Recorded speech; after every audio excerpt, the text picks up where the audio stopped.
नमस्कार दोस्तों, आप सबका हमारे इस channel SMSGS research centre Prayagraj में स्वागत है। हिंदी, TGT, PGT और UGC से संबंधित आज हमारे महत्वपूर्ण रीतिकाल के प्रमुख कवि पद्माकर सिंह भट्ट जी के बारे में हम पढ़ेंगे। पद्माकर सिंह भट्ट जी का जन्म सन 1753 ईस्वी में बांदा जिला उत्तर प्रदेश में हुआ था।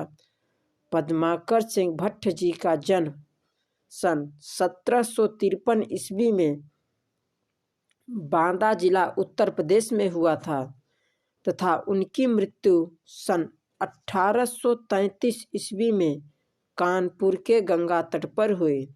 पद्माकर सिंह भट्ट जी की मृत्यु सन 1833 ईस्वी में कानपुर के गंगा तट पर हुई। पद्माकर सिंह भट्ट जी के पिता का नाम मोहनलाल भट्ट था और पद्माकर सिंह भट्ट जी का मूल नाम प्यारेलाल। आश्रयदाता रघुनाथराव अप्पा, महाराज जैतपुर, अर्जुन नोने सिंह, प्रताप सिंह, पारीक्षित, जगत सिंह, अनूपगिरी का उपनाम हिम्मत बहादुर सिंह, भीम सिंह, जगत सिंह और दौलत राव सिंधिया। पद्माकर सिंह भट्ट के आश्रयदाता रघुनाथराव अप्पा, महाराज जैतपुर, अर्जुन नोने सिंह, प्रताप सिंह, पारीक्षित, जगत सिंह, अनूपगिर उपनाम हिम्मत बहादुर, भीम सिंह, जगत सिंह और दौलत राव सिंधिया। पद्माकर सिंह भट्ट के ग्रंथ को संपूर्ण साहित्य को 3 भागों में विभाजित किया जा सकता है। पहला प्रशस्ति काव्य, दूसरा भक्ति काव्य, तीसरा रीति काव्य। पद्माकर सिंह भट्ट के संपूर्ण साहित्य को 3 भागों में विभाजित किया जा सकता है। पहला प्रशस्ति काव्य, दूसरा भक्ति काव्य और तीसरा रीति काव्य। हिम्मत बहादुर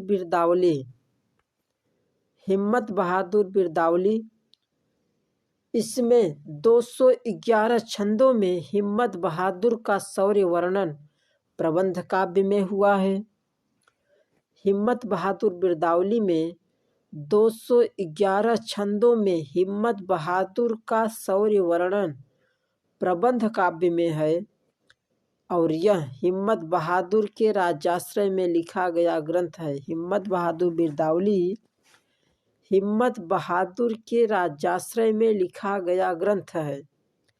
इसमें हिम्मत बहादुर के 3 युद्धों का वर्णन वीर रस प्रधान है।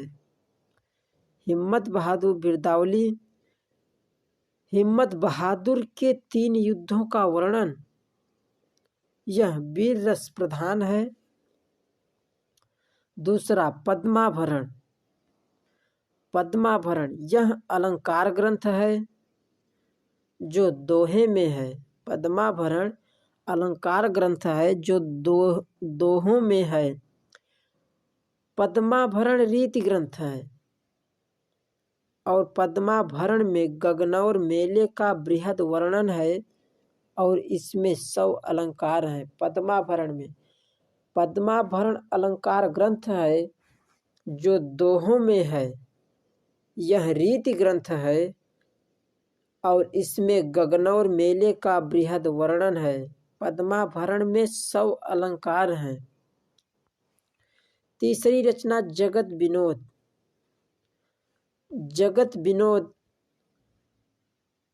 में 6 प्रकाश एवं 731 छंदों में नवरसों का विवेचन है। यह रीति ग्रंथ है। यह ग्रंथ मतीराम के रसराज के समकक्ष माना जाता है। जगत विनोद मतीराम के रसराज के समकक्ष माना जाता है और इसमें जगत विनोद में नायक नायिका भेद तथा श्रृंगार रस का परिपाक मिलता है। जगत विनोद में नायक नायिका भेद तथा श्रृंगार रस का परिपाक मिलता है। यह जयपुर नरेश जगत सिंह के आश्रय में लिखी गई। जगत विनोद जयपुर नरेश जगत विनोद जयपुर नरेश जगत सिंह के आश्रय में लिखी गई है। इस पुस्तक में लक्षण दोहों में तथा उदाहरण कवित्व एवं सवैये में है। इस पुस्तक में लक्षण दोहे में और उदाहरण कवित्व एवं सवैये में है। आचार्य रामचंद्र शुक्ल ने पद्माकर सिंह भट्ट के बारे में कहे हैं कि से श्रृंगार रस का आचार्य रामचंद्र शुक्ल ने जगत विनोद के बारे में कहे हैं कि यह श्रृंगार रस का सार ग्रंथ मानते हैं। जगत विनोद को आचार्य रामचंद्र शुक्ल ने श्रृंगार रस का सार ग्रंथ मानते हैं। इसमें पद्माकर के संस्कृत आचार्य ने संस्कृत आचार्य भानुदत्त मिश्र द्वारा विवेचित जृंभा नामक नव्य सात्विक भाव का भी उल्लेख किया गया है। आचार्य रामचंद्र शुक्ल ने जगत विनोद को श्रृंगार रस का सार ग्रंथ मानते हैं। इसमें पद्माकर ने संस्कृत आचार्य भानुदत्त मिश्र द्वारा विवेचित जृंभा नामक नव्य सात्विक भाव का भी उल्लेख किया है। चौथा रचना प्रबोध पचासा। यह विराग एवं भक्ति से पूर्ण रचना है। प्रबोध पचासा विराग एवं भक्ति से पूर्ण रचना है। प्रबोध पचासा विराग एवं भक्ति से पूर्ण रचना है। अगली रचना गंगा लहरी। गंगा लहरी में पद्माकर ने अपने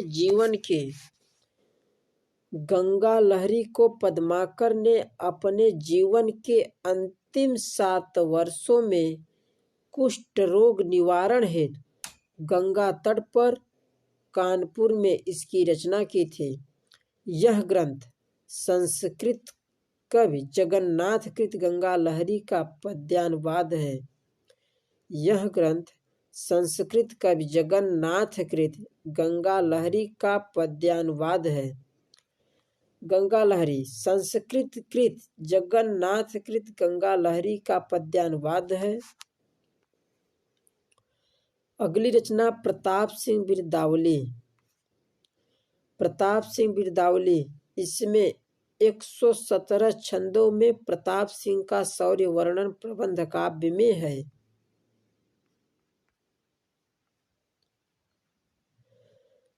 प्रताप सिंह बिरदावली इसमें 117 छंदों में प्रताप सिंह का शौर्य वर्णन प्रबंध काव्य में है। अगली रचना कल 25 इसमें कलयुग का वर्णन किया गया है। पद्माकर सिंह भट्ट ने अपनी रचना कल 25 में कलयुग का वर्णन किया है। पद्माकर सिंह भट्ट ने अपनी रचना कल 25 में कलयुग का वर्णन किया है। अगली रचना राम रसायन।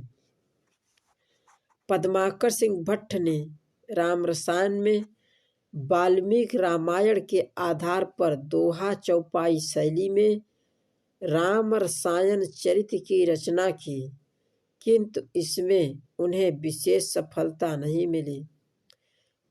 पद्माकर सिंह भट्ट ने राम रसायन में वाल्मीकि रामायण के आधार पर दोहा चौपाई शैली में राम रसायन चरित्र की रचना की, किंतु इसमें उन्हें विशेष सफलता नहीं मिली। अगली रचना अली जाह प्रकाश। यह दौलत राव सिंधिया के आश्रय में लिखी गई रचना है। अली जाह प्रकाश यह दौलत राव सिंधिया के आश्रय में लिखी गई रचना है। पद्माकर रीतिकाल के अंतिम प्रसिद्ध कवि हैं। पद्माकर रीतिकाल के अंतिम प्रसिद्ध कवि हैं। इनके काव्य में श्रृंगार, भक्ति और वीर रस की त्रिवेणी प्रवाहित होती है। ये तैलंग ब्राह्मण थे। पद्माकर सिंह भट्ट तैलंग ब्राह्मण थे और इनके काव्य में श्रृंगार, भक्ति और वीर रस की इनके काव्य में श्रृंगार, भक्ति और वीर रस की त्रिवेणी प्रवाहित होती है।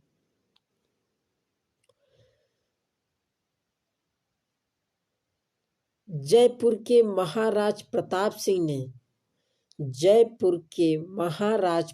सिंह ने पद्माकर सिंह भट्ट को कवि शिरोमणि की उपाधि दी थी। प्रश्न पूछा जाता है कि पद्माकर सिंह भट्ट को कवि शिरोमणि की उपाधि किसने दी? तो जयपुर के महाराज प्रताप सिंह ने दी थे। पद्माकर सिंह भट्ट को कवि शिरोमणि की उपाधि किसने दी? तो जयपुर के महाराज प्रताप सिंह ने दी थी। आचार्य रामचंद्र शुक्ल ने पद्माकर सिंह भट्ट के बारे में कहे हैं कि भाषा की सब प्रकार की शक्तियों पर इस कवि का अधिकार दिखाई पड़ता है। भाषा की सब प्रकार की शक्तियों पर इस कवि का अधिकार दिखाई पड़ता है। रीतिकाल के कवियों में सहृदय समाज इन्हें बहुत श्रेष्ठ स्थान देता आया है। ऐसा सर्वप्रिय कवि इस काल के भीतर बिहारी को छोड़कर दूसरा नहीं है। अपनी परंपरा के परमोत्कृष्ट कवि हैं। इसी प्रकार प्रसिद्ध अंतिम भी हैं। ऐसा सर्वप्रिय कवि इस काल के भीतर बिहारी को छोड़कर दूसरा नहीं है। अपनी परंपरा के परमोत्कृष्ट कवि हैं। इसी प्रकार प्रसिद्ध अंतिम भी हैं।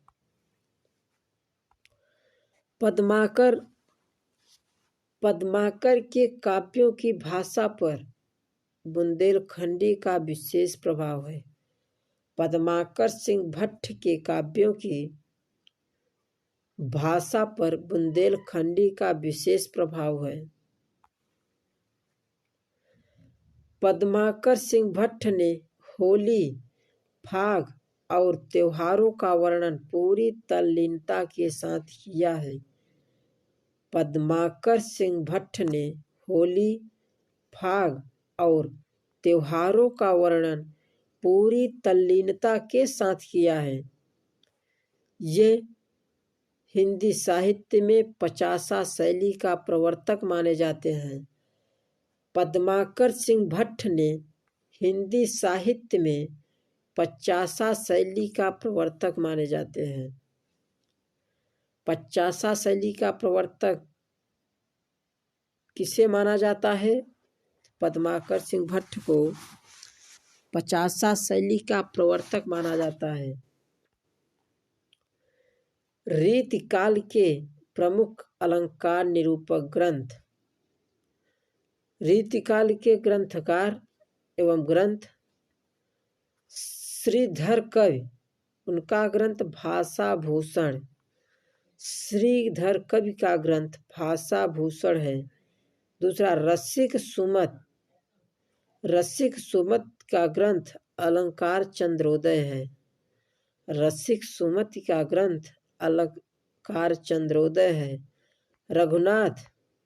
रघुनाथ सिंह का ग्रंथ रसिक मोहन। रघुनाथ सिंह का ग्रंथ रसिक मोहन। गोविंद कवि, गोविंद कवि का ग्रंथ कर्णाभरण है। ऋषिनाथ, ऋषिनाथ का ग्रंथ अलंकार मणिमंजरी।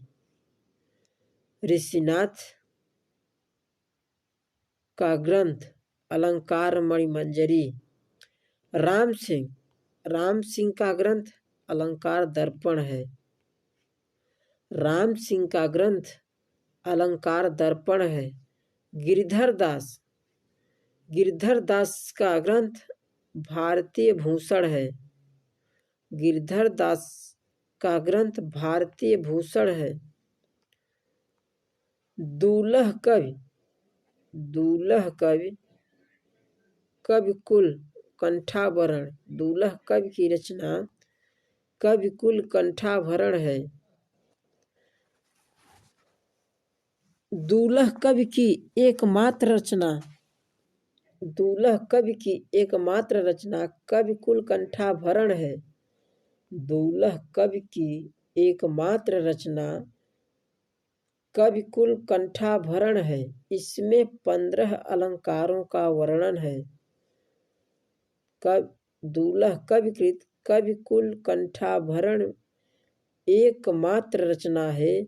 इसमें 115 अलंकारों का वर्णन है। कविकुल कंठाभरण में 115 अलंकारों का वर्णन है।